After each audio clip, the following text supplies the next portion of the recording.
Hi guys, today is a high privilege for me to share to you some word about cleaning just to fortify your English. Washing machine, washing machine, or washer, washer, dryer, dryer, bleach, bleach, laundry soap, laundry soap, or detergent, detergent, scrub wash, scrub wash, hamper, hamper, clothespin,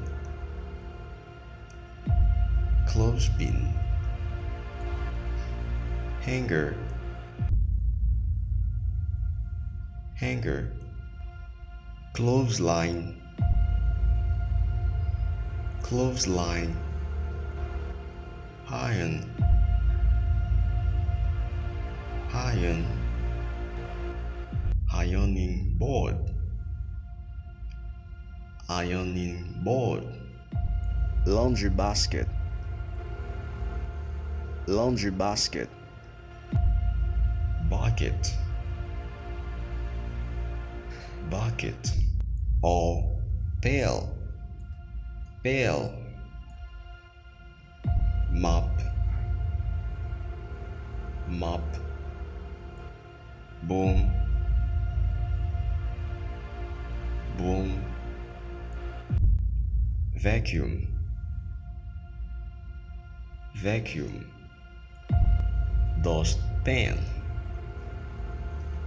dustpan, trash bag, trash bag, trash can, trash can. So thank you guys for watching. Make sure that you memorize them. Next apartment very soon.